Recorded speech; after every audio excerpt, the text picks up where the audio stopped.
préstamos, las mejores tierras, las mejores cosechas van a ser para él, vais a tener que comenzar a pagar una serie de impuestos que nunca en la vida ustedes han pagado. En fin, les pinta un panorama terrible, pero a pesar de eso, ellos insisten que quieren un rey, y el argumento que presentan es: nosotros queremos ser como los demás. Eso de marcar una diferencia, como hablamos el domingo, eso como que no les iba. Nosotros queremos tener un rey como los filisteos tienen sus reyes, y los amorreos y los cananeos. Nosotros también queremos tener nuestro rey, que nos lleva a la guerra, que tenga sus soldados, etcétera, etcétera. Y la Biblia dice que Samuel ora y le pone en el corazón, por circunstancias que todos conocemos, que tiene que ungir como el primer rey de Israel a un personaje de la tribu de Benjamín, de la familia de un tal Cis, cuyo nombre es Saúl. Y este es el primer rey de Israel, que estuvo unos cuantos años en el trono. Bueno, al principio prometía, al principio ganó alguna batallita y tal, pero tenía una característica particular, y era que era un personaje muy desobediente. Y uno dice, bueno, tampoco era para tanto, ¿no? Bueno, ese no es el concepto que Dios tiene de este tema. El concepto que Dios tiene de la desobediencia es durísimo. La Biblia dice que Dios llegó a desechar y le llegó a pedir al profeta Samuel: no ores más por él, porque le digo una cosa y hace otra. Quiero que sepan que cuando el pueblo de Israel estaba por el desierto y tenía que entrar en la tierra prometida, uno de los enemigos que les atacó, y les atacó por detrás, por la retaguardia, fueron los de Amalek. Y el Señor le dijo: no olvides nunca lo que Amalek te ha hecho.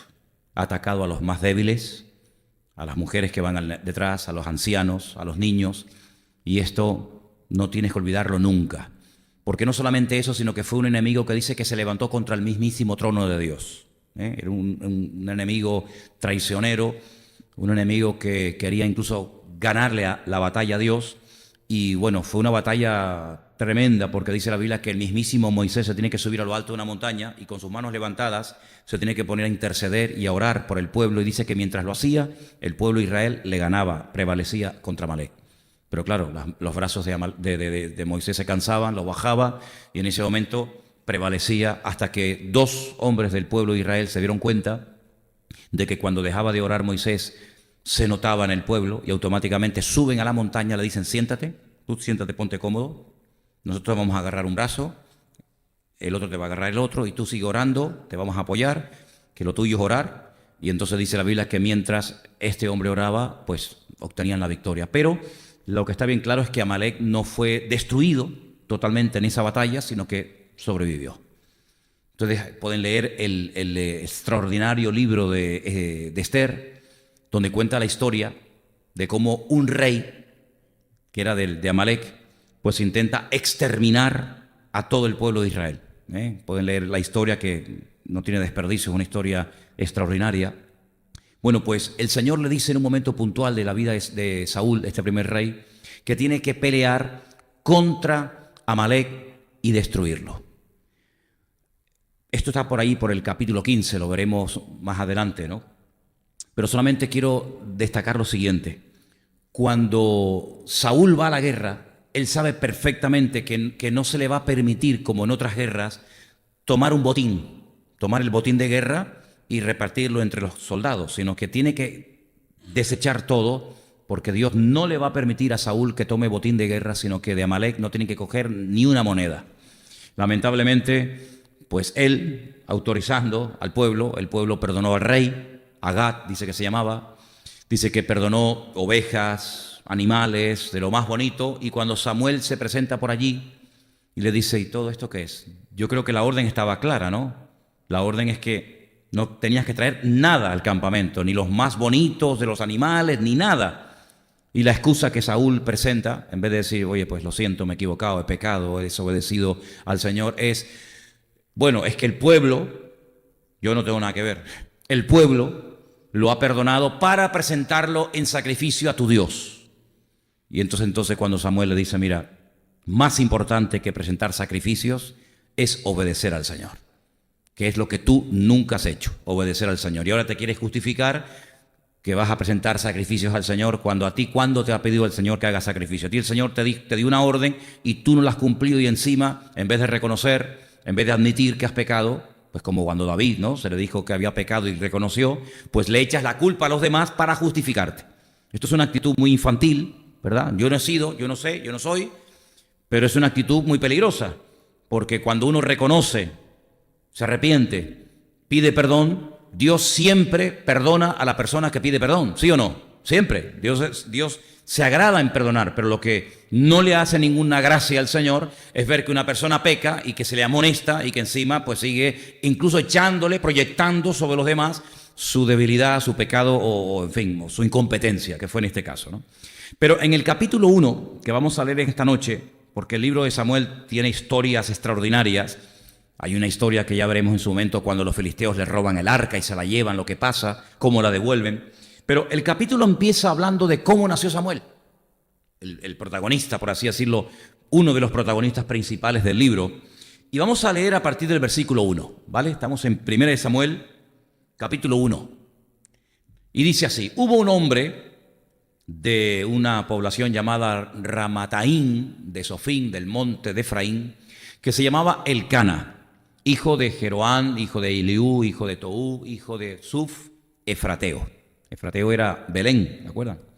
Él tenía 2 mujeres. Esto no es que Dios lo aprobaba, pero bueno, ustedes saben que Dios dice una cosa y luego el hombre hace otras, ¿vale? Esto no significa de que esto es correcto. Sí, el relato es este, pero no significa que este señor tenía 2 mujeres. Una se llamaba Ana y la otra se llamaba Penina.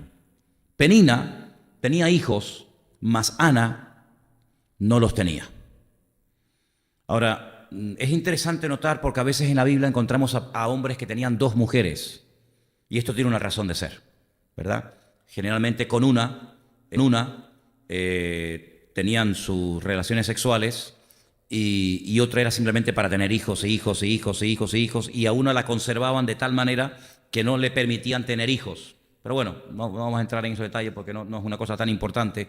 La cuestión está en que esta familia, este señor con estas 2 mujeres, todos los años subían de su ciudad para adorar y para ofrecer sacrificios al Señor de los ejércitos en Silo, donde estaban los 2 hijos de Elí, aquellos personajes terribles, Ofni y Fines, que eran sacerdotes del Señor. Dice ahí subían. Muy bonito, muy bonito en Israel, que es en lo alto de una montaña donde hay una vista panorámica espectacular, y allí arriba estaba el tabernáculo que habían traído del desierto, y allí arriba fue durante mucho tiempo donde la gente subía a presentar los sacrificios, ¿vale?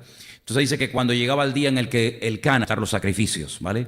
Entonces dice que cuando llegaba el día en el que Elcana ofrecía sacrificio, le daba a Penina, a su mujer, y a todos sus hijos y a todas sus hijas, a cada uno según una parte, ¿no?, que le correspondía. Pero a Ana daba una parte escogida, por no le había concedido tener hijos. Y eso en aquellos tiempos era una auténtica desgracia. Incluso algunas mujeres se recluían porque se avergonzaban de que no podían tener hijos, porque era como que estaban maldecidas. Algo habían hecho, algún pecado habían cometido para que el Señor no les permitiera ser madres. De hecho, cuando en el pueblo de Israel, hasta el día de hoy, se casa una pareja, se hace una oración especial para que ella sea madre de muchos hijos, ¿vale? Entonces, el no tener hijos era una desgracia, una especie de maldición que creían que tenían, y por eso lo pasaban muy mal las mujeres estériles en aquel tiempo, y sus maridos tenían que orar. Y hay muchas mujeres estériles en la Biblia. La esposa de Abraham fue estéril, la esposa de su hijo Isaac, la esposa de su nieto Jacob también. Ahora aquí tenemos otro caso, ¿no? Y entonces dice que su rival, Penina, la irritaba, enojándola y entristeciéndole porque el Señor no le había concedido tener hijos. ¿Cuántos años estuvo esta mujer sufriendo o padeciendo esta situación? No lo sabemos. Lo que está bien claro es que la otra abusaba y se reía y se mofaba y, en fin, abusaba de esto, ¿no? Entonces dice que así hacía cada año cuando subían a la casa de Dios. La irritaba así, por lo cual Ana lloraba y no comía. Esto es una señal inequívoca de que esta mujer estaba deprimida. Hoy en día, si fuera cualquier psicólogo, cualquier profesional, le diría: señora, usted lo que está es pasando una depresión, una profunda y seria depresión. Se le quitó hasta el apetito, que es generalmente lo que la gente bajo una depresión profunda pues hacen, ¿no? No comer y dormir mucho y no querer hablar con nadie, ¿no? Son los síntomas generalmente, ¿no? Entonces dice que ya no comía y su marido le dijo: Ana, ¿por qué lloras? Oye, o o no se enteraba o no se quería enterar. ¿Cómo? Pero vamos a ver, tú no sabes el panorama, el ambiente que hay en la familia. ¿Cómo que por qué llora? Lo raro sería que no llorara. Lo raro sería que no llorara. Dice, ¿y por qué no comes? Dijo, es que tú no te enteras de nada. Bueno, los hombres ya saben, ¿no? ¿Qué te pasa? ¿Qué te pasa? Una bronca que me acabas de echar hace 10 minutos, quiere que coma y estoy saltando, bailando una folía. Este no se enteraba, el hombre de la película. ¿Por qué llora? ¿Por qué no comes? ¿Y por qué está afligido tu corazón? Y ahora viene, vamos, el típico comentario, ¿no te soy yo mejor que 10 hijos? Tendría que decirlo ella en todo caso, ¿no? Tendría que decirlo ella, no tú. Y se levantó Ana después que hubo comido y bebido en Silo, mientras el sacerdote Elí estaba sentado en una silla junto a un pilar del templo del Señor, y ella con amargura, esa palabra, ¿no? Amargura. Dice que oró, con amargura de alma, oró al Señor y lloró abundantemente. Bueno, hizo una cosa buena. Hay personas que en esta situación optan por quitarse la vida, optan por un abandono total de la familia y de su persona. Esta mujer hizo algo muy bueno, muy sabia. Y es que su dolor, esa amargura que tenía en su corazón, se desahogó con quien se tiene que desahogar los seres humanos hoy en día, que es ante la presencia del Señor. No se encerró en sí misma, no quiero comer, no quiero vivir, no quiero hablar con nadie, sino que ella dice que derramó su alma delante del Señor. Hizo una cosa que en aquellos tiempos se hacía mucho, hizo un voto, una promesa, diríamos hoy en día, ¿no? Y dijo, Señor de los ejércitos, si te dignares mirar la aflicción de tu sierva, y te acordares de mí, y no te olvidares de tu sierva, sino que dieres a tu sierva un hijo varón, yo le dedicaré al Señor todos los días de su vida, no una temporadita. Y no pasará navaja sobre su cabeza. Antes de leer el siguiente versículo, permítame decirles que en el Antiguo Testamento, en la ley, encontramos que había un voto que era el de Nazareo, no el de Nazareno. Nazareno es otra cosa. Había un voto que se hacía que consistía en no probar ningún tipo de bebidas alcohólicas y en dejarse crecer el cabello. Cuando una persona no bebía, no tocaba ningún tipo de bebida que contuviera alcohol, y lo veías con una barba y con un pelo excesivamente largo, no es que fuera un hippie de la época, sino que era una persona que con esa apariencia física te estaba diciendo que era un hombre dedicado única y exclusivamente a servir al Señor, ¿vale? La mayoría, de hecho, ni se casaban, como por ejemplo el caso de Juan el Bautista, ¿verdad? Y otros personajes más. Ustedes pueden ver también cómo Sansón, uno de los jueces más conocidos de la Biblia, pues tenía este voto, no podía probar bebidas alcohólicas, no se cortaba el cabello, como señal de su relación con el Señor. Entonces, el voto no lo hace Samuel, el voto lo hace la madre de Samuel. La madre de Samuel dice, si tú me das a mí un hijo, pues eso de que no pasará navaja sobre su cabeza significa nada más y nada menos que yo dedicaré a mi hijo todos los días de su vida para servir al Señor. Claro, eso significaba el desprenderte de él. Eso significaba el que ese niño tenía que ser criado en un ambiente diferente, porque ese niño no iba a ser ni carpintero, ni ganadero, ni otra cosa en la vida, más que un siervo del Señor. Por lo tanto, está haciendo una promesa tremenda. Pero vamos a ver cómo ella la cumplió. Dice que mientras ella oraba largamente delante del Señor, Elí, que era el sacerdote, estaba observando la boca de ella. Pero Ana hablaba en su corazón. Si no estaba haciendo ningún tipo de gritería ni de espaviento, sino que era una oración en baja voz, y movía solamente sus labios y su voz no se oía. Y Elí la tuvo por ebria. Es decir, si el marido de ella, Elcana, el pobrecito, no daba en el clavo, este pobre menos todavía, ¿no? Dice, no, es que está borracha. Y tú eres el sacerdote, pues menudo discernimiento tienes tú, ¿no? Entonces Elí le dijo, ¿hasta cuándo estarás ebria? Digiere tu vino. Y Ana le respondió diciendo, no, Señor mío, yo soy una mujer atribulada de espíritu. Es decir, las frases que aparecen de Ana antes de la oración son tremendas, amargada de alma, atribulada de espíritu. Sí, lo estaba pasando la pobrecita francamente mal. Pero Dios se especializa en sanar corazones heridos. La Biblia dice que cuando el Señor leyó la Escritura en la sinagoga de Nazaret, la Biblia dice que Él vino a vendar a los quebrantados de corazón. Qué bonito, ¿no? Saber que tenemos el mejor médico del alma, que es nuestro Señor Jesucristo. No he bebido vino ni sidra, sino que he derramado mi alma delante del Señor. Qué bonito. No tengas a tu sierva por una mujer impía, porque por la magnitud de mis congojas, otro dato más, y de mi aflicción he hablado hasta ahora. Elí le respondió y le dijo, ve en paz y el Dios de Israel te otorgue la petición que le has hecho. Bueno, gloria a Dios. Y ella dijo, halle tu sierva gracia delante de tus ojos, y se fue la mujer por su camino y comió. Ese dato es muy bueno.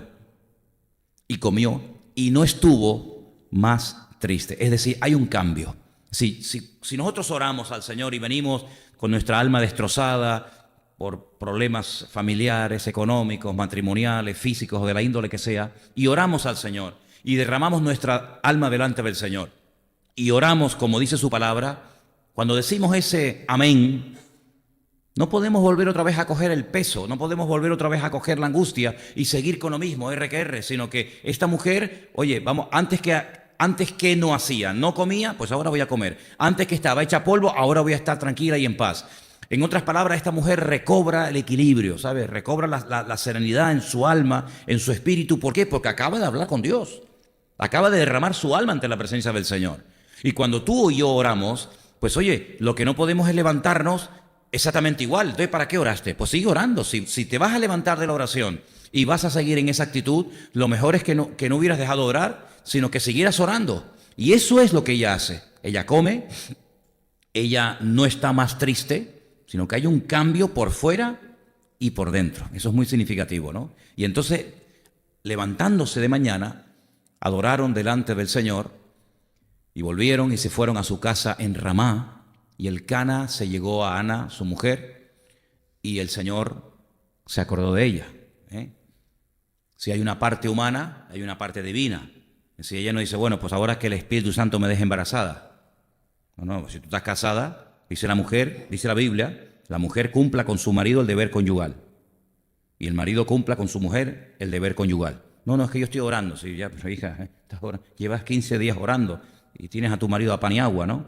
Entonces, si vas a vivir como una monja de clausura, te hubieras metido en un convento, no te hubieras casado, porque la Biblia es muy clara en esto, es muy clara en esto. El que quiere vivir solo para el Señor no tiene que preocuparse de nada del mundo, ni de marido, ni de hijo, ni de nada. Pero la mujer casada, el hombre casado, pues tiene que tener cuidado de las cosas del Señor, pero cuidado también de su marido, y también de su esposa, y también de sus hijos. Dice, y si en algún momento, por mutuo, cuidado, esa palabra es muy buena, por mutuo consentimiento en el matrimonio, se decide orar juntos un tiempo, dice, en fin, porque hay un problema, hay una situación con un hijo, un problema familiar o lo que sea, dice, pero que después se vuelvan a unir para que Satanás no os tiente a causa de vuestra incontinencia. Si, vamos, más claro agua, el que no entienda esto es que es tonto, vamos. Entonces, ella ha orado al Señor, ella ha clamado al Señor, pero ahora tú tienes que acostarte con tu marido y tu marido tiene que acostarse contigo. Y tú haces tu parte, ¿vale? Y el Señor hace la suya. Esto siempre funciona así. Siempre funciona así. Ella dice, bueno, el Cana, estate quietito, que yo he orado al Señor, que de un momento a otro te digo, mira, que ya hace unos meses que no me viene lo que me tiene que venir y creo que estoy embarazada. Es que esto no funciona así. Esto no funciona así. Sí, lo natural, Dios lo ha creado. Y Dios se mueve en lo natural. Si no estés espiritualizándolo todo, porque entonces lo que vas a hacer es echarte piedras contra tu propio tejado. ¿Vale? Entonces, aconteció que al cumplirse el tiempo, claro, es que los tiempos se tienen que cumplir, ¿vale? Esto no es apretar un botón, hay que tener paciencia. Después de haber concebido Ana, dio a luz un hijo y le puso por nombre Samuel, Shemuel, el que Dios oye, o el oído por Dios, ¿no? Y le puso por nombre Samuel diciendo, por cuanto lo pedí al Señor. Después subió el varón Elcana con toda su familia para ofrecer, ya era el año que viene, ¿no? El año siguiente, sacrificio acostumbrado y su voto. Pero Ana no subió, escuchen, sino que dijo a su marido, yo no subiré hasta que el niño sea destetado. Ahora, los niños en aquella época estaban mucho tiempo. No es como hoy en día, que bueno, dale 15 días, un mesito, un par de meses. No, los niños estaban a veces años, años, chupando la teta, hablando claro. Entonces dice, yo no subiré hasta que el niño sea destetado, para que lo lleve y sea presentado delante del Señor y se quede allá para siempre. Esto es tremendo, desprenderse una madre, por mucho tiempo que el niño estuviera, chupando la teta de su madre, pues hombre, por mucho tiempo que estuviera, pues ¿cuánto tiempo pudo estar? ¿Cuánto tiempo pudo estar? 5, 6, 7 años. Bueno, pues tarde o temprano, bueno, hay algunos que siguen igual hasta los 37, 40 años, ¿Sabes? Tienes que decirle, para allá, tienes a tu madre seca ya, ¿no? Vete a chupar a otro lado. Y Elcana, su marido, le dice, haz lo que bien te parezca. Yo veo un cambio en la actitud de Elcana también, ¿eh? Al principio no entendía nada, porque llora, ¿qué te pasa? Estás rara, no come. Ahora yo veo un cambio en él también, ¿eh? Es muy bonito cómo el Señor tiene que obrar en él y en ella. Oye, no solamente en uno. Dice, quédate hasta que lo destete, solamente que cumpla el Señor su palabra. Y se quedó la mujer y crió a su hijo hasta que lo destetó.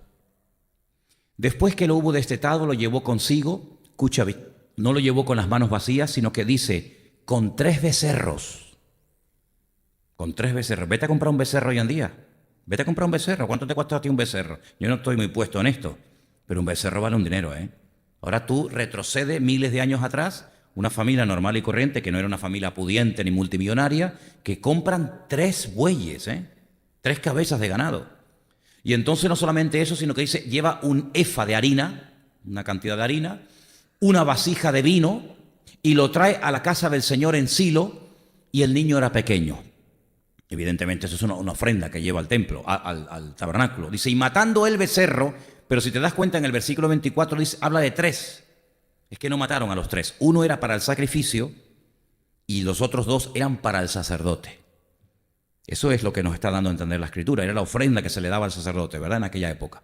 Entonces, y matando el becerro, trajeron el niño a Elí. Y ella dijo, oh Señor mío, vive tu alma, Señor mío. Yo soy aquella mujer que estuvo aquí junto a ti orando al Señor.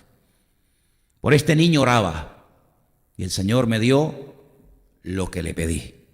Es que a veces no recibimos porque no pedimos, dice la Biblia. También hay otro versículo que dice, pedid y recibiréis. Y también hay otro que dice, pedís, pero no recibís porque pedís mal. Entonces uno tiene que ubicarse y saber, ¿verdad? Por este niño oraba y el Señor me dio lo que le pedí. Yo pues lo dedico también al Señor. Todos los días que viva será del Señor. Y adoró allí a Dios. Sí, esta mujer vemos que pasa por un largo proceso. Claro, lo que uno lee, lo que yo he leído ahora en unos minutos, esto lleva un tiempo. Este capítulo es un capítulo que ocurrió durante años. Eso es lo grandioso de la Biblia, que podemos leer en pocos minutos lo que ocurrió en años, ¿no? Una mujer desesperada en su matrimonio por una situación terrible que ella sabe perfectamente que ella no puede hacer absolutamente nada. Entonces yo solamente digo una cosa. Lo que tú puedas hacer, no te preocupes, ocúpate en lo que puedes hacer. Y en lo que no puedes hacer, ponlo en las manos del Señor. Fíjate qué fácil. ¿Puedes hacer esto? Sí, pues hazlo, ya está. ¿No puedes hacer tal cosa? No, pues no te preocupes. Déjalo en las manos del Señor. El ser humano es tan cabezón que lo hace al revés. Se quiere ocupar de lo que no puede hacer. Se preocupa, porque como no puede hacerlo, por más que lo intente, siempre fracasa. Y lo que en el fondo debería hacer, no lo hace. No. Tienes que cambiar el chip. ¿Qué es lo que tú puedes hacer? En el caso de ella, pues lo primero, orar. Venga, empieza orando. Empieza a orar, derrama tu alma delante del Señor. No vayas por las casas quejándote a la vecina. Mira que mi marido, no sé qué. Mira cómo se meten conmigo. Mira, Perina. No. Lamentos, y levantando por ahí pena, eso nos arreglan los problemas. Tú enciérrate en la presencia del Señor.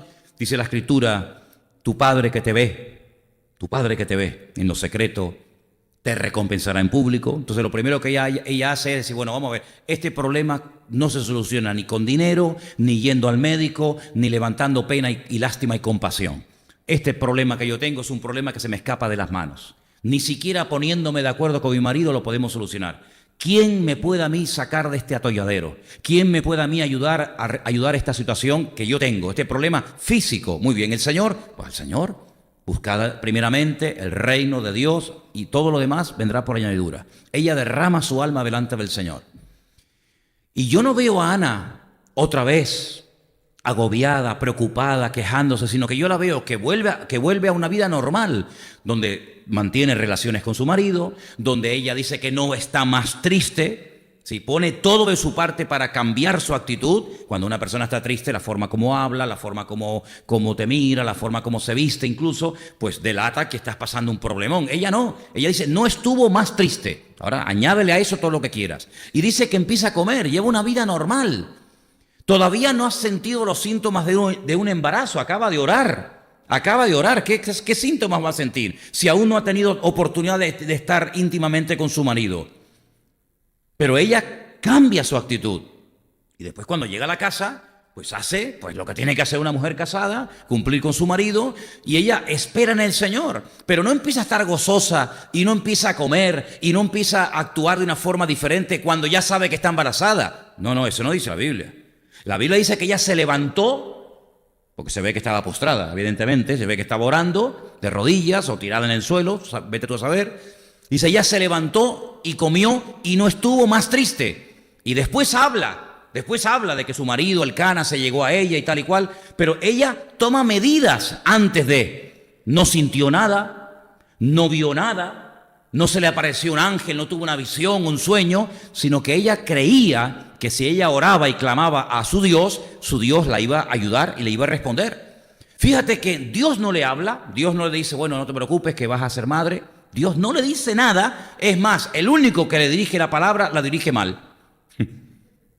Para tirarle un jarro de agua fría, ¿no? Estás borracha, ¿verdad? Ya está bien, ¿no? Venga, consume ya tu vino, deja de estar ebria. Y le dice, no, es que me estás malinterpretando. Pero es que a nosotros no nos debe de importar cuando hacemos las cosas bien, cuidado, ¿eh? Dice, cuando hablen contra vosotros, que digan mentiras, que no digan teniendo la razón. Si te llaman ladrón, oye, que no tengan razón llamándote ladrón. Si te llaman cualquier cosa, pues que mientan, ¿eh? Bienaventurados somos, dice la Biblia. Pero cuidado si cuando nos dicen algo tienen razón en lo que están diciendo. Eso es el testimonio, ¿no?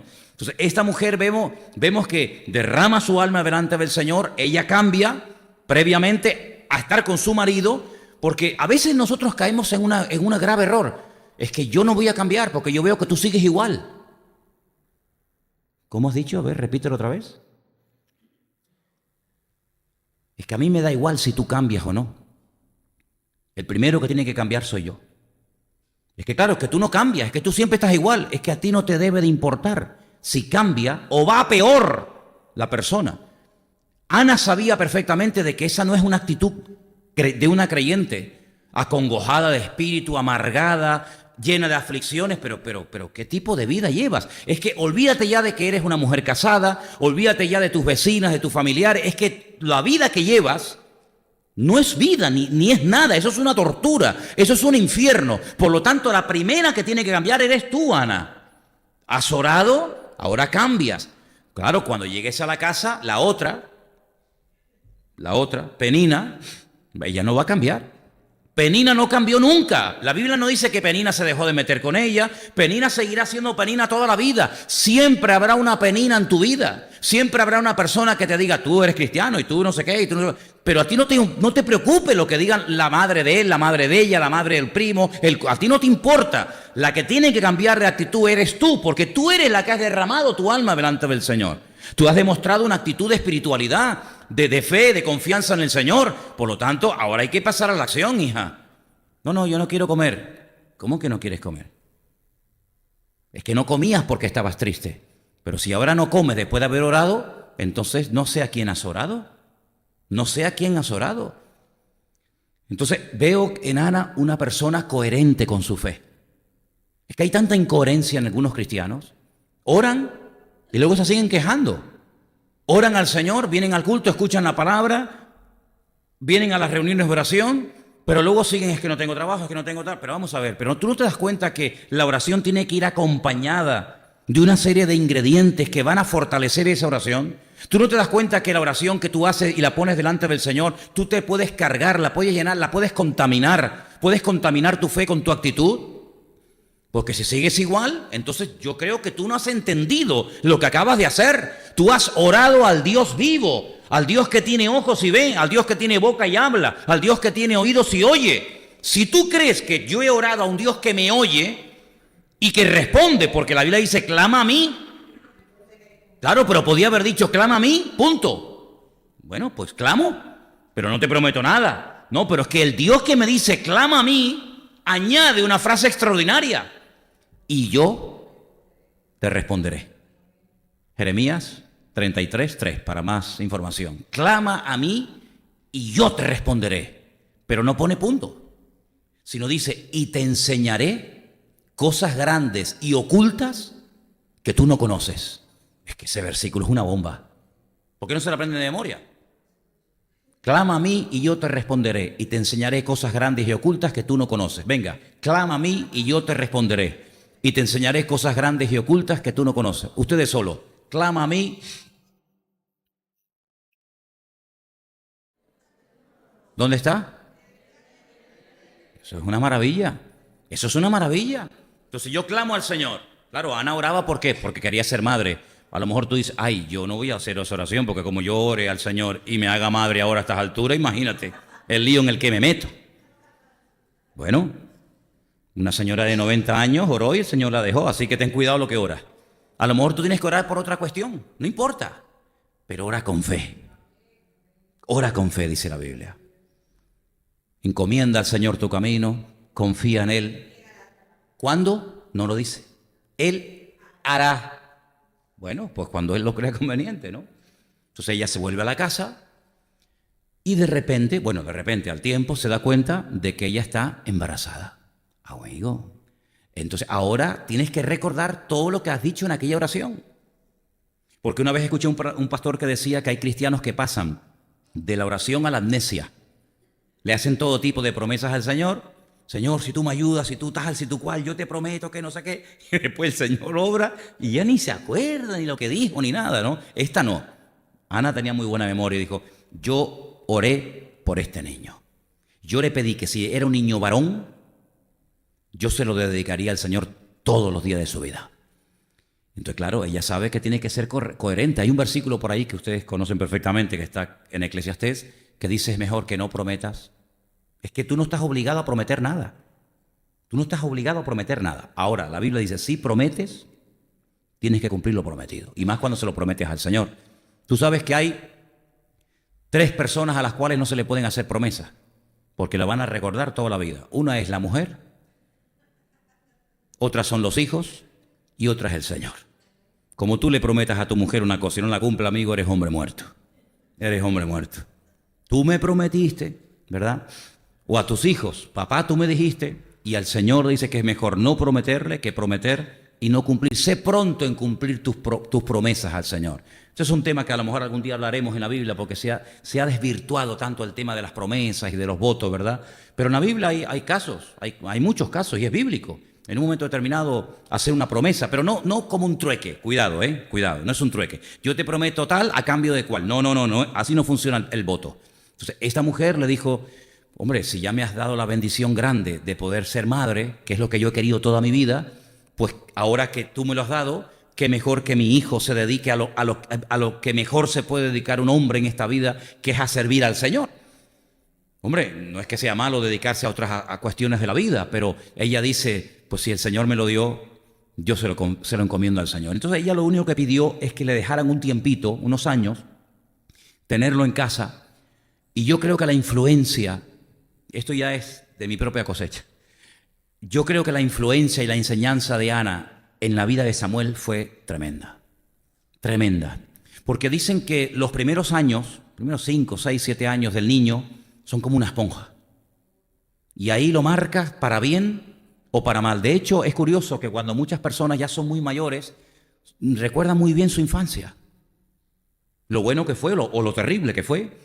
Pero después olvidan otras cosas de la vida, ¿no? Sin embargo, como la infancia, como que es una etapa de la vida, como que se queda tan impresa, tan interiorizada en la vida de la persona, que muchas personas son el fruto de lo que se sembró en ellos cuando eran niños.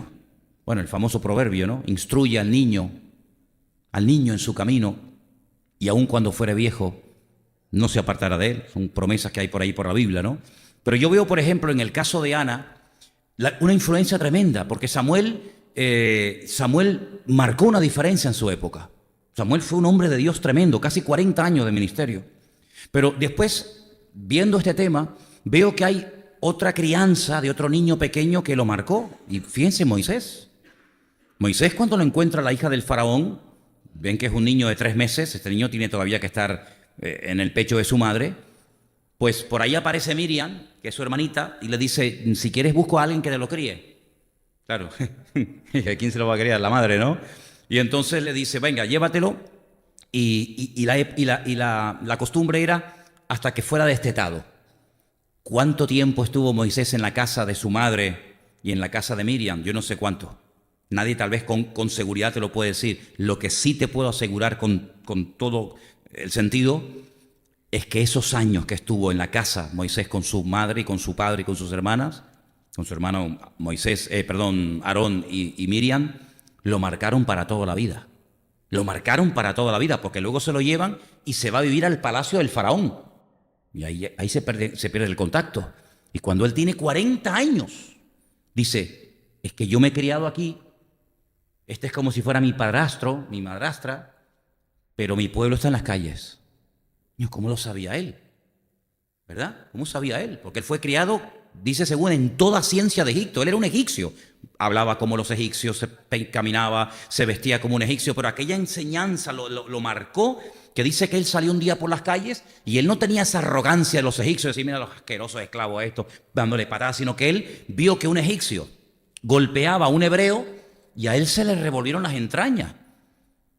Él dice, no, yo no puedo permitir, porque él tenía esa conciencia de que, bueno, yo he sido criado allí, pero yo no soy de allí, yo soy de esta gente. Y dice que se levanta contra el egipcio con tal ira que lo mata. Luego, la enseñanza que le dieron a este niño de pequeño lo marcó para toda la vida, fíjate Moisés. Y en la de Samuel exactamente igual, porque ella lo entrega, se lo lleva a Elí, y el domingo pasado de qué hablamos, hermano, que se lo llevó y lo metió en un ambiente que aquello era un desastre. Yo hoy lo leía otra vez, si quieren después podemos leer un poquito, pero yo lo leía y yo decía, Dios mío, pero esta mujer, claro, es que ella le prometió al Señor, pero es que lo llevó al peor sitio, es que no podía haber peor sitio para crecer sanamente, espiritualmente hablando, que la casa de Elí. Hombre, Elí era un bonachón, un hombre que dice que no le corregía a los hijos, todo se lo permitía, ¿verdad? Pero es que los hijos de Elí eran terroríficos, eran demonios. Bueno, yo dije el domingo que en el texto original aparece Benei Belial. No dice hijos de Elí, eso dice en español. No, en hebreo dice Benei Belial, eran hijos del diablo, eran terribles. Oye, vamos a ver, violando a mujeres en la puerta del tabernáculo, ¿pero esto qué es? Eran terribles, que las violaban, las forzaban. Llegaban allí, agarraban las ofrendas, se las arrancaban a la gente, o me la das o te la quito, le decían, ¿no? Abusadores, eran hombres impíos, perversos, terribles.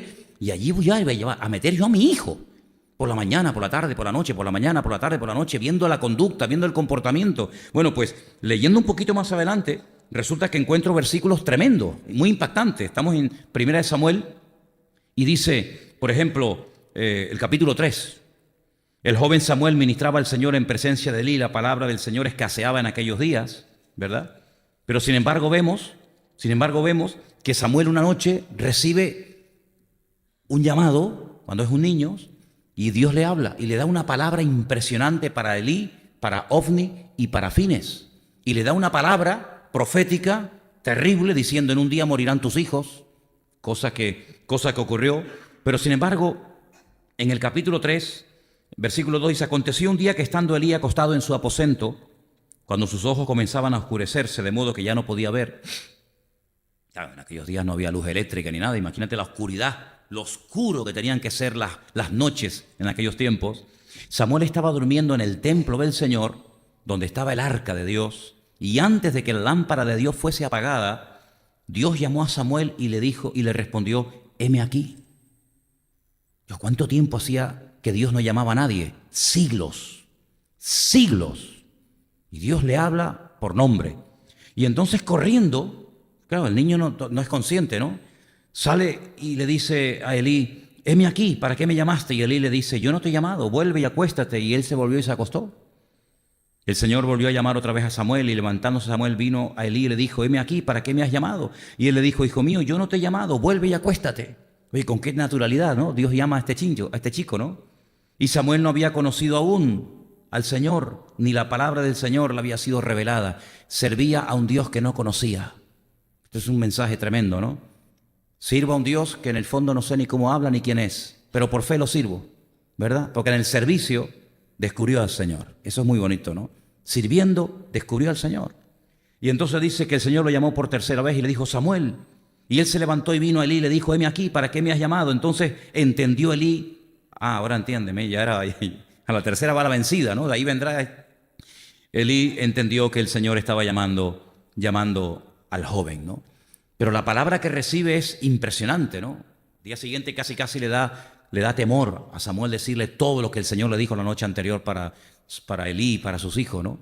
Entonces yo veo que en ese ambiente de corrupción, de inmoralidad, de abuso, Dios va forjando y Dios va preparando y Dios va levantando a un hombre que va a dirigir el destino de la nación por 40 años y va a ser un hombre clave en la historia de Israel, y él va a ser el que va a ungir al primer rey de Israel, a Saúl, que va a ser un desastre como rey, pero el Señor le va a dar el privilegio de no dejarlo con ese dolor, con esa pena de que el país se va al garete, sino que Dios tiene un futuro alentador y le permite ungir al segundo rey de Israel, que no iba a ser de la descendencia del primer rey, de Saúl, no va a ser de la tribu de Benjamín, porque recuerden este dato muy importante, Saúl, el primer rey, era de la tribu de Benjamín, pero en Génesis 49, Jacob da una palabra profética impresionante. Él reúne a todos los hijos, ahora vamos a leer un poco, Génesis 49, y los llama y les dice, vengan para acá. Y les da una palabra profética y les marca el destino a cada uno de sus hijos. Y a Judá, a su hijo que va a ser el futuro descendiente de la tribu de Judá, le dice que el cetro, la monarquía, el rey, el Mesías, iba a venir por la estirpe y por la descendencia de Judá. Por lo tanto, Saúl no podía seguir siendo el rey eternamente y para siempre, sino que Dios le dice, yo he escogido a otra persona. Era un desconocido, nadie sabía ni dónde estaba, ni nada de nada, no era conocido, pero el Señor sabía dónde estaba. Porque así como estuvo durante años preparando en la clandestinidad oculta, de una forma oculta, a Samuel, el Señor ha estado preparando a un jovencito, un tal David, en las montañas, que es el más pequeño de 8 hermanos, y dice la Biblia que ese era fiel, ese era obediente, y ese va a ser el segundo rey de Israel. Fíjate que los demás hermanos no querían atender las ovejas de su padre, pero este sí. Este se iba al monte y estaba días con lluvia, con frío, con invierno, con verano, cuidando ovejas, pero no solamente cuidándolas, porque claro, tú puedes estar cuidando una cosa, pero cuando ves un peligro salgo corriendo. No, es que este no se iba, porque su padre le dijo, tú me cuidas las ovejas, y él lo asimiló tan profundamente que dijo, si mi padre me dijo que yo cuidara, que eran poquitas, ¿no? Esas pocas ovejas, yo me voy a jugar la vida por las pocas ovejas de mi padre. Y dice que se enfrentó contra leones. Dios, que esto es tremendo. Y pelear con un león. Se enfrentó contra osos. Es que nadie sabía nada. Porque él no contaba estas batallas. No era como, por ejemplo, José, ¿no? Que llegaba a la casa y le contaba a todo el mundo lo que había soñado, lo que iba a hacer en el futuro. Este no decía nada a nadie, ¿verdad? Por eso cuando llega al campamento de Saúl, el rey de Israel, la gente lo menosprecia porque dice, ¿y este de dónde salió? ¿Este quién es? ¿De dónde viene este enano? Viene aquí ahora alardeando, que no sé qué. Pero claro, lo ven que lleva unas ropas y dice, ¿y las melenas estas de dónde las lleva? Y estas pieles, dice, no, es que yo he matado leones. ¿Tú has matado leones? Sí, sí. ¿Tú mataste un león? Sí, y un oso. ¿Pero este quién es? ¿Este quién es? Entonces vemos que el Señor le permite ungir al segundo rey de Israel, y es un libro extraordinario, porque vemos que por una parte como que entra la oscuridad al futuro del país, pero por otra parte el Señor siempre tiene misericordia de su pueblo, ¿no? Ahora, déjeme que vayamos al capítulo 2, por favor. El capítulo 2, versículo 12, lo leímos el domingo, pero quiero recordarlo. Los hijos de Elí eran hombres impíos. Estos hijos de Belial no tenían conocimiento de Dios. Es que hay un momento en la vida de Samuel que se dice lo mismo. Él no conocía a Dios, pero le conoció. Pero es que estos ya no son niñitos, estos ya son hombres hechos y derechos y son sacerdotes. ¿Y cómo puede ser un hombre adulto sirviendo en el templo sin conocer a Dios? Esto habla muy mal de esta persona. No conocían a Dios, aunque tenían el cargo, pero no conocían al Señor, al cual servían. Esto me hace recordar a tanta gente que conozco en Israel, ¿verdad? Que hacen aparentemente muchas cosas para Dios, pero de Dios en el fondo no tienen ni idea. Te lo digo de verdad, con dolor en mi corazón, ¿no? ¿Verdad? Conoces tanta parafernalia, toda la liturgia. No, ahora no toca esa oración, ahora toca esta. Y no se puede hacer así, se puede hacer esta con los pies juntos, y esta así, y la otra así. Se saben todo, pero en el fondo no conocen al Señor. Y estos eran iguales. Estos eran levitas, esta gente se sabía de memoria cómo se tiene que encender la lámpara y cómo se echa el aceite y cómo se mata al animal y cómo se amarra y cómo no sé qué, pero no tenían conocimiento del Señor. Tenían conocimiento de la liturgia, de lo religioso, pero no del Señor. Y lamentablemente esto es el espíritu de la religión. Gente que son capaces de hacer un montón de cosas, oraciones, rezos y tal y cual, pero en el fondo la tragedia es que no conocen al Señor. Y es una lástima, ¿no? Gente que tú dices, fíjate tú, no conocen al Señor y cómo se esfuerzan. El día que le conozcan, ¿cómo serán, no? Y entonces dice que era costumbre de los sacerdotes con el pueblo que cuando alguno ofrecía sacrificio, venía el criado del sacerdote mientras se cocía la carne, trayendo en su mano un garfio de 3 dientes. Eso es una locura, ¿no? Metían en el perol, en la olla, el caldero, en la marmita y todo lo que sacaba el garfio, el sacerdote lo tomaba para sí. De esta manera hacían con todo israelita. ¿Esto qué es? ¿Esto qué es? Pues si es que no tienes que hacer eso, si es que ya el que iba a ofrendar sabía cuál era la parte que se daba previamente al sacerdote, hombre, y cuál era la parte que estaba establecida para el sacrificio. ¿De dónde viene esto de que tener un gancho? Aquí parece un pirata que viene y mete ahí. ¿Esto qué es? ¿Esto qué es? Bueno, entonces dice, lo metía en el perol, en la olla. Bueno, versículo 15, asimismo, antes de quemar. Esto es un disparate. Antes de quemar el sacrificio, él venía, y le decía, dame la carne para asar para el sacerdote, porque no tomará de ti carne cocida, sino cruda. Y si el hombre le respondía, quemen primero la grosura y después toma lo que quieras, él respondía, no, sino dámela ahora mismo, de otra manera yo la tomaré por la fuerza. ¿Esto qué es? ¿Esto qué es? En ese ambiente se crió Samuel. En ese ambiente, y en ese ambiente le habló el Señor a Samuel. Por eso, en cierto sentido, es una excusa al decir, no, es que yo estoy rodeado de inconversos, es que nadie cree en el Señor, es que yo me siento solo. Bueno, pues más solo que Samuel, sin padre, sin madre, sin hermanitos, sin un buen ejemplo, sino todo lo contrario, y mira cómo se mantuvo en el Señor. Entonces tú y yo no tenemos excusa para decir, es que yo estoy solo en la clase, yo estoy solo en la universidad, yo estoy solo en la familia. ¿Y Samuel? ¿Y Samuel? ¿Te imaginas que nos cogieran a nosotros o a nuestros hijos, los cogieran y los llevaran ahora a Irak o a Afganistán, a una ciudad de esas, y lo metieran ahí en un antro de esos de perversidad? Sin embargo, Samuel se mantuvo, porque estoy plenamente convencido de que el tiempo que Samuel estuvo viviendo con el sacerdote Elí en Silo, estoy plenamente convencido de que Ana no dejó nunca de orar por él. Aunque la Biblia no lo diga, yo creo que Ana oró antes, durante y después, hasta el día de su muerte, por la vida de su hijo. Y eso es el mejor favor que le podemos hacer a una persona que amamos y respetamos, orar por él, orar por ella. No cuando de vez en cuando que nos acordemos, sino orar por él, orar por ella, orar por él. Oye, mira, pasarán tormentas, vendrán huracanes, pasará esto, pasará lo otro, pero esas oraciones Dios las ha tomado en buena nota, y Dios, no quiero decir la expresión tarde o temprano, es una forma de hablar, Dios va a responder y Dios va a honrar la fe de esa madre, de esa familia, que va a ver a su hijo otra vez volver a los caminos del Señor. Estoy plenamente convencido, porque lo hemos visto muchas veces y lo estamos viendo también últimamente entre nosotros. Para terminar, quiero leerles parte del capítulo 49 de Génesis, donde les dije que Jacob, la noche o el día que se iba a despedir definitivamente de sus hijos, los reúne y ora por ellos, les da palabra. Y en Génesis capítulo 49, las que están siguiendo la lectura de cada día, uno van por ahí, ¿no? ¿Por dónde vais? ¿Por dónde van? Por el 40. Bueno, entonces dentro de unos días van a leer este capítulo. Jacob llamó a sus hijos y les dijo, juntaos. Génesis 49, versículo 1.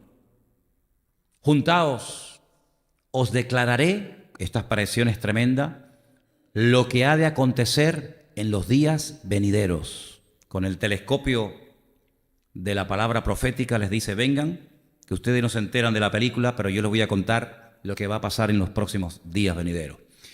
Y les dice, juntaos, oíd, hijos de Jacob, escuchad a vuestro padre Israel.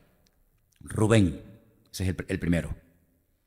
Tú eres mi primogénito, mi fortaleza, el principio de mi vigor, principal en dignidad, principal en poder, impetuoso como las aguas. No serás el principal. Y ahí le lanzó el jarro de agua fría.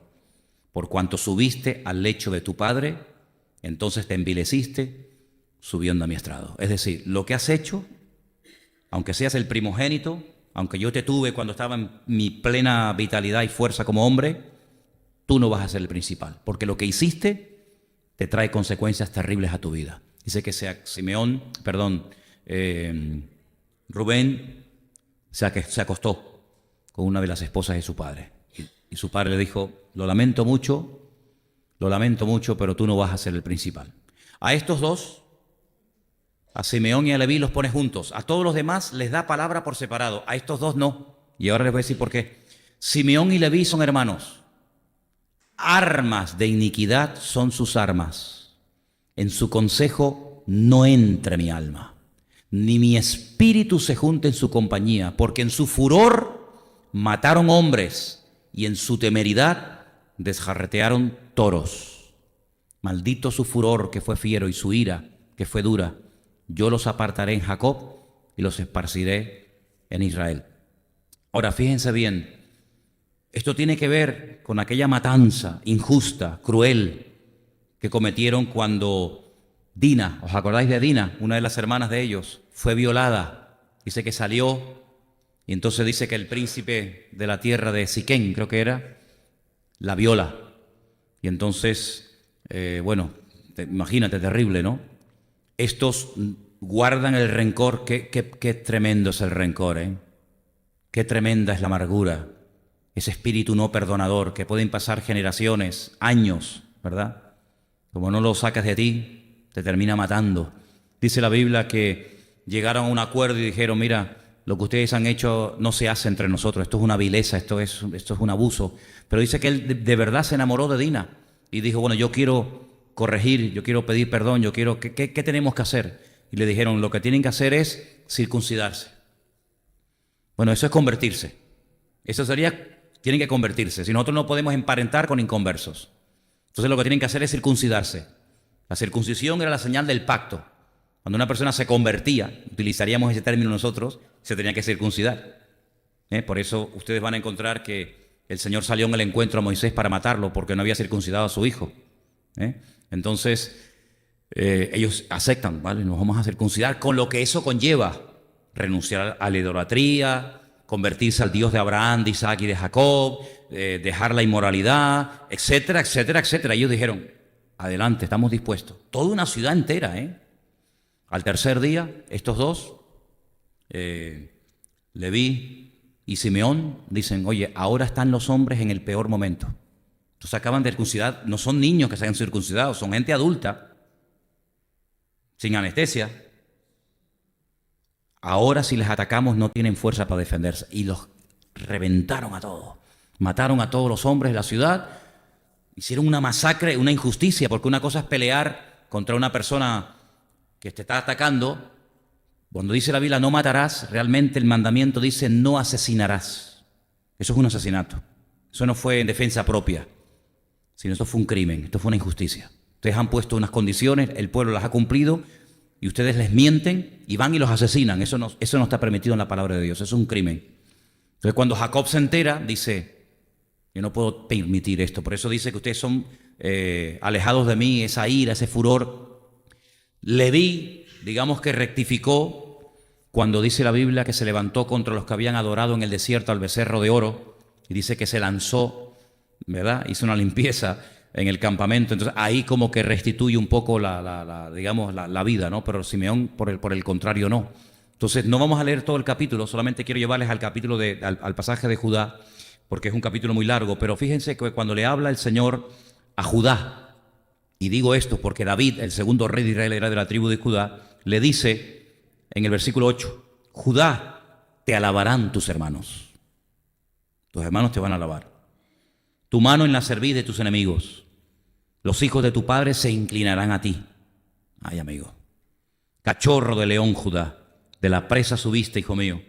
Se encorvó, se echó como león, así como león viejo. ¿Quién lo despertará? Escucha, no será quitado el cetro de Judá. Ahí está, el cetro, que es lo que representa el poder, la monarquía, ¿no? No será quitado el cetro de Judá, ni el legislador de entre sus pies, hasta que venga Shilo. ¿Qué es esto? Shilo es uno de los nombres del Mesías. Escuchen esto es tremendo, esto es tremendo.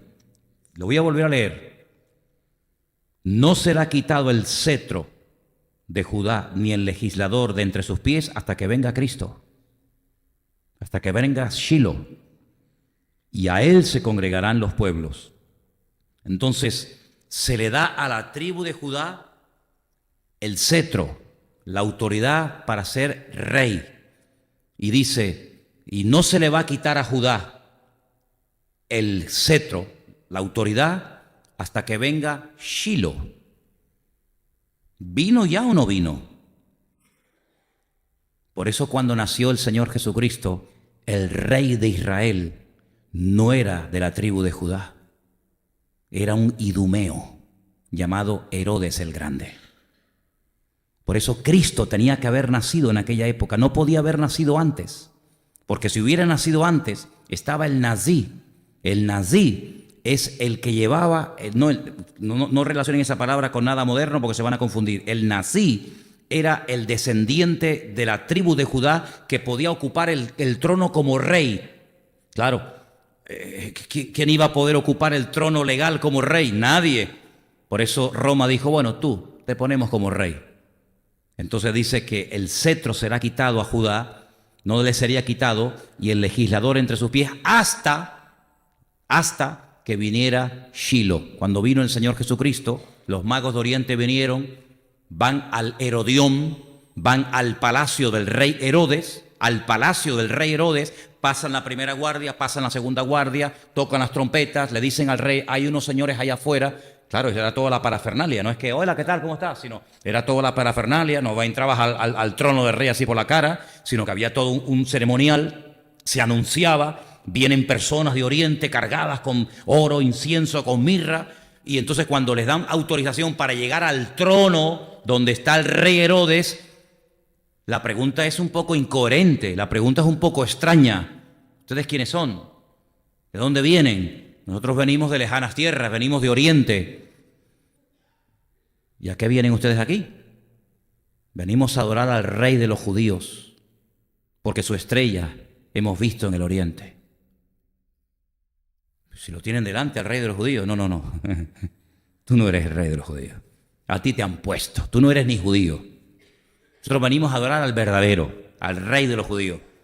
Entonces Herodes dice, llama a los que conocen la Escritura y dice, oye, vengan para acá. ¿Hay algún versículo en la Biblia, hay algún versículo en la Tanaj que diga dónde tiene que nacer el Mesías, el rey de Israel? Le dicen, sí, claro que lo hay. En Belén de Judea tiene que nacer el Mesías, porque así lo escribió el profeta Miqueas. Entonces le dice, vayan a adorarle y después vienen y me dicen dónde está, que yo voy después y lo adoro también. Mentiroso. Y cuando se van, dice, tráigame papel y tinta. Y empieza a escribir y dice, a partir de ahora, los niños menores de 2 años, dice, ¿cuándo salieron ustedes de su tierra? No, en tal fecha. Salieron en esa fecha, más o menos como 2 años. Ok. A partir de ahora, todos los niños que vean por ahí, menores de 2 años, les cortan el cuello y me los decapitan. Entonces, ¿te das cuenta cómo nació en el momento exacto el Señor Jesucristo? Y entonces Judá perdió el cetro hasta que viniera Shiloh. Y por eso el segundo rey de Israel y todos los demás, el primero no. Primero fue una cosa que el pueblo se empeñó, pero a partir del segundo, todos los reyes de Israel eran de la tribu de Judá. Incluso el Señor Jesucristo es de la tribu de Judá por parte paterna, Mateo 1, y por parte materna, Lucas capítulo 3, demostrando que nadie podía ser rey de Israel si no era de la tribu de Judá. Como se sabe también que nadie que no sea de la tribu de Leví puede ser sacerdote. Y ahí viene la pregunta, ¿y cómo es posible que la Biblia lo llame a él sacerdote si él no es de la tribu de Leví? Y ahí los judíos te pinchan con sus preguntas saduceas tratando de confundirte. Dice, bueno, vale, de la tribu de Judá puede ser rey, puede ser Mesías, pero dice que él es sacerdote para siempre, pero él no puede ser sacerdote para siempre, porque él no es de la tribu de Leví. Pero es que eso tiene también una explicación que Dios mediante se la daré en el próximo día. Amén, hermano. Oramos al Señor. Oramos un momentito al Señor. Qué bonita es la Biblia, ¿eh? Era es una pasada, ¿eh? Como La Biblia es una pasada. Ustedes disfrutan oyendo, yo disfruto enseñando. y yo aprendo enseñando. Gracias te damos, Señor, en esta noche por tu preciosa palabra. Gracias, Señor. Abre nuestros ojos para que podamos ver las maravillas de este libro que hemos comenzado a leer y que queremos descubrir las maravillas que están ocultas en él, Señor. Enriquece nuestra alma y nuestra vida a través de la lectura de tu palabra cada día. Y te pido, Señor, en el nombre bendito y soberano de Jesús, que tú sigas bendiciendo y pastoreando nuestras vidas como hasta el día de hoy, Señor. Te damos muchas gracias por todo en el nombre de tu amado Hijo Jesús. Amén y amén. Gloria a Dios. Nos ponemos de pie, hermanos queridos. Voy a pedirle a